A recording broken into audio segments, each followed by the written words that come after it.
নমস্কার বন্ধুরা, GS forum academy চ্যানেলে তোমাদের সবাইকে স্বাগত জানাই।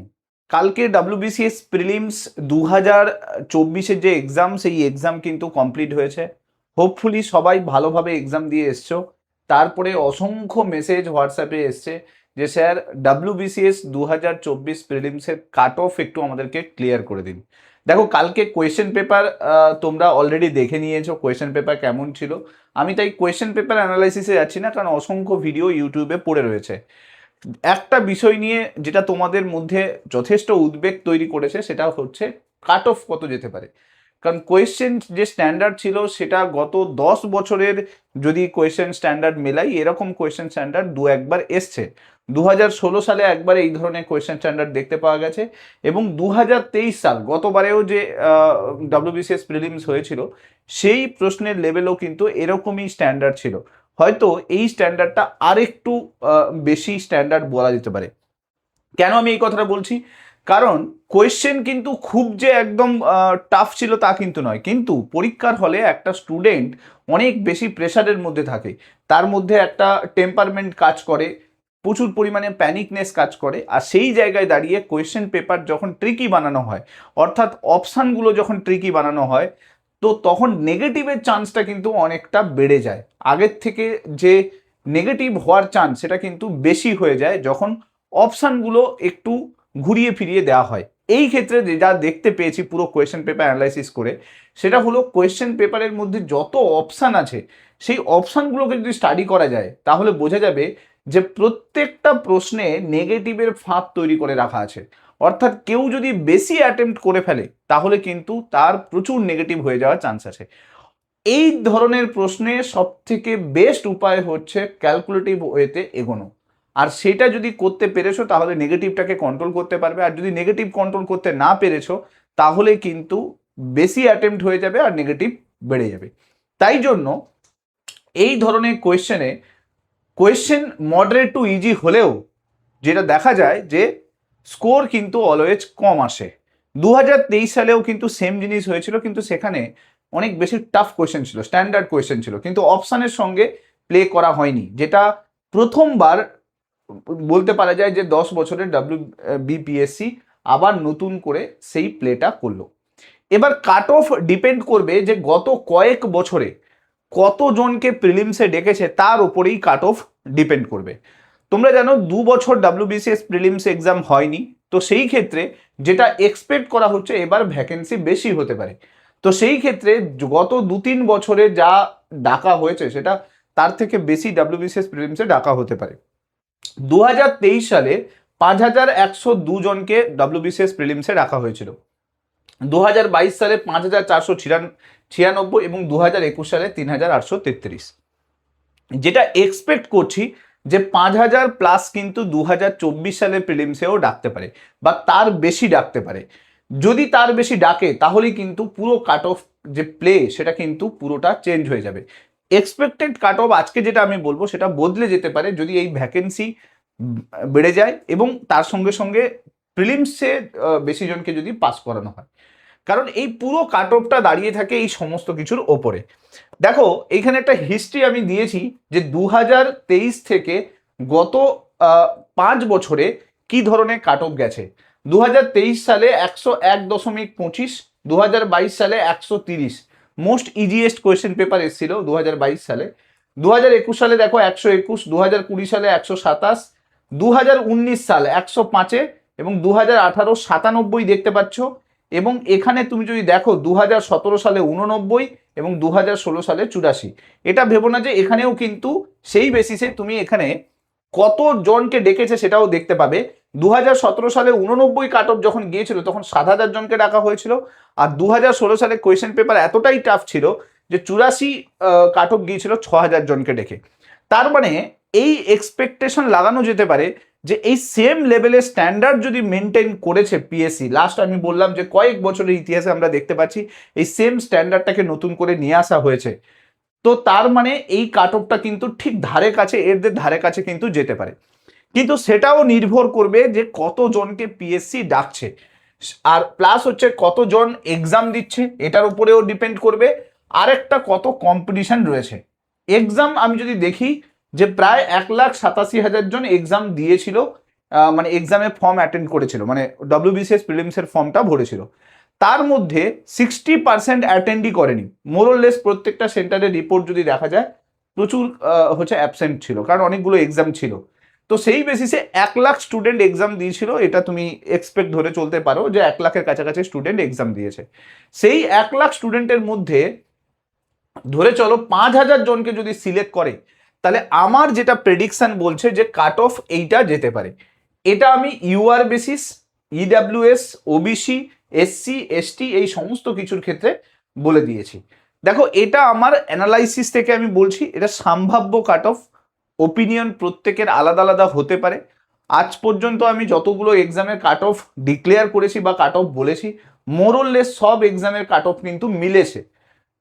একমাত্র মিসলেনিয়াস মধ্যিখানে যে 2019-এর এক্সাম হয়েছিল সেখানের কাট অফটা প্রেডিক্ট করা পসিবল হয়নি, কারণ কোয়েশ্চেন ইজি ছিল, কতজনকে ডাকবে সেটা ক্লিয়ার ছিল না। তো এই ক্ষেত্রে আমার যেটা প্রেডিকশন, এটা হচ্ছে কাট অফ যেতে পারে জেনারেল ক্যাটাগরিতে। সেখানে হতে পারে 3 নাম্বার বেশি হতে পারে, 3 নাম্বার কম হতে পারে, কিন্তু এক্সপেক্টেড 9-এর ঘরে কিন্তু রেঞ্জটা থাকা উচিত, অর্থাৎ 90 থেকে 96-এর মধ্যে কাট অফ কিন্তু থাকা উচিত। আর বাকি আমি ক্যাটাগরিগুলো বলে দিয়েছি, মোরলেস এগুলোতে 2 নাম্বার 3 নাম্বার এদিক ওদিক হতে পারে। এখন প্রশ্ন হলো যে কাট অফের ওপর বেস করে কি তুমি ডাব্লিউবিসিএস মেন্সের জন্য প্রিপেয়ার হবে? দেখো, আমি একটা সিম্পল কথা তোমাদেরকে বলে দিই, এক্সামে এটা ম্যাটার করে না তুমি এই এক্সামটাতে কত স্কোর করে এসছো, এটা ম্যাটার করে কারণ কি ডাব্লিউবিসিএস 2025-এর যে এক্সাম সেটাও কিন্তু প্রায় কাছাকাছি চলে এসছে। নতুন করে নোটিফিকেশনের প্রসেসও পিএসসি স্টার্ট করবে বলে শোনা যাচ্ছে, ঠিক আছে? তো সেই ক্ষেত্রে দাঁড়িয়ে তোমার এখন মেন্সের প্রিপারেশন নেওয়া খুব দরকার, কারণ যে ধরনের কোয়েশ্চেনের লেভেল চেঞ্জ করেছে পিএসসি এবং যে ধরনের স্ট্যান্ডার্ড তৈরি করছে, কেউ যদি এই মানসিকতা নিয়ে ডাব্লিউবিসিএস এর জন্য প্রিপেয়ার হয় যে আমি শুধুমাত্র প্রিলিমস ফোকাস পড়াশুনো করব, তাহলে কিন্তু তার গত পরের বারেও যে প্রিলিমস এক্সাম সেটাও কিন্তু হাতছাড়া হবে। এখন থেকে তোমাকে মেন্সের প্রিপারেশন স্টার্ট করতে হবে। তুমি একদম ধরে নাও যে এই এক্সামে তুমি কত স্কোর করেছো তুমি জানোই না, তোমার এক্সাম ক্লিয়ার হোক না হোক তুমি এসব ভেবোই না, তুমি যাই স্কোর করে থাকো না কেন এটা মাথায় নিয়ে চলো যে মেন্সকে যদি তুমি রেডি করতে পারো, তাহলেই কিন্তু পরের বারের যে প্রিলিমস আছে সেই প্রিলিমস কিন্তু ক্লিয়ার হবে। কারণ স্ট্যান্ডার্ড সম্পূর্ণ বদলে গেছে, প্যাটার্ন সম্পূর্ণ বদলে গেছে, কনসেপচুয়াল ক্ল্যারিটির উপরে বেশি করে জোর দেওয়া হচ্ছে। আগে এই কনসেপ্টের ওপরে 2016 সাল 2017 সালের যদি প্রিলিমসে কোয়েশ্চেন দেখো, এই কনসেপ্টের ওপরেই কিন্তু জোর দেওয়া হয়েছিল। তারপর থেকে আমরা দেখেছি গড়পড়তা মুখস্থ করে এই এক্সামগুলোকে ক্লিয়ার করা যেত, তাই জন্য কাট অফও প্রচণ্ড পরিমাণে উঠছিল। কিন্তু এখন কিন্তু সেই ব্যাপারটা নেই, এখন তোমাকে কনসেপ্টের উপরে জোর দিতে হবে।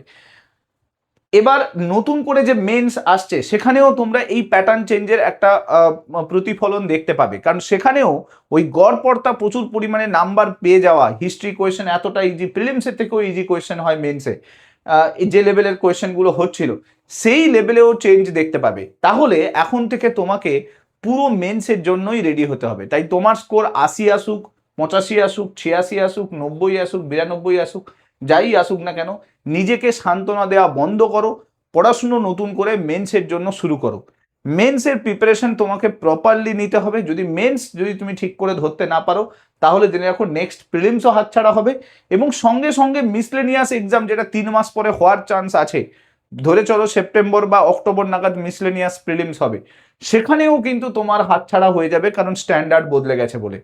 তাই যাই তোমার স্কোর আসুক, তুমি এটা ভাববে না যে আমি পুরো একদম ডিমোটিভেটেড হয়ে গেছি, হোপ ছেড়ে দিয়েছি, আর আমি এই এক্সামটা করে উঠতে পারছি না, এইটা একদম ভুলে যাও। কারণ ট্রান্সপারেন্ট ওয়েতে এক্সাম যেহেতু হচ্ছে, তো তোমার সুযোগ আছে, কারণ মেধার সুযোগ কিন্তু এখন পাবে। তাই নিজের যতটুকু এফোর্ট আছে সেটা মেন্সের জন্য রেডি করতে থাকো। নেক্সট এইবারে যদি তোমার ক্লিয়ার নাও হয়, এই রেঞ্জের মধ্যে নাও থাকে, মানে জেনারেল ক্যাটাগরিতে তোমার যদি 90 প্লাস নাও থাকে, আমি তাও বলবো মেন্সের জন্য রেডি হতে থাকো। কারণ দেখো, 2016 সালে সেম জিনিসই হয়েছিল। 2016 সালে কোয়েশ্চেন স্ট্যান্ডার্ড অনেক বেশি টাফ এসে গেছিল, এবং সবাই ভাবছিল যে কোনোদিন প্রিলিমসের কাট অফ 90 নিচে যেতেই পারে না, কিন্তু দেখা গেছে 2016 সালে জেনারেল ক্যাটাগরিতে কাট অফ 84 এসেছে। ঠিক একইভাবে 2017তেও তাই 89 কাট অফ এসছে। এই জিনিসটা বোঝায় যে কেউ যদি এইরকম ট্রেন্ড নিয়ে মানসিকতা নিয়ে পড়াশুনো করে তাহলে কিন্তু সামনে দুঃখ আছে। তাই আমি বলবো যার যতই স্কোর হোক না কেন মেন্সকে ভালোভাবে দেখো, কারণ এখন আর তোমার কাছে সময় নেই যে সারাদিন ধরে কাট অফের ভিডিও দেখবে, সারাদিন ধরে এই অ্যানালাইসিসের ভিডিও দেখতে থাকবে আর নিজেকে সান্ত্বনা দিতে থাকবে। সেজন্য তুমি দিতে পারো, তাতে কোনো অসুবিধে নেই, কিন্তু এই সান্ত্বনাগুলো কোনো কাজে আসবে না যদি তুমি ঠিক করে প্রিপেয়ার না হও। তাই সময় হয়েছে এখন, রেডি হয়ে যাও মেন্সের জন্য।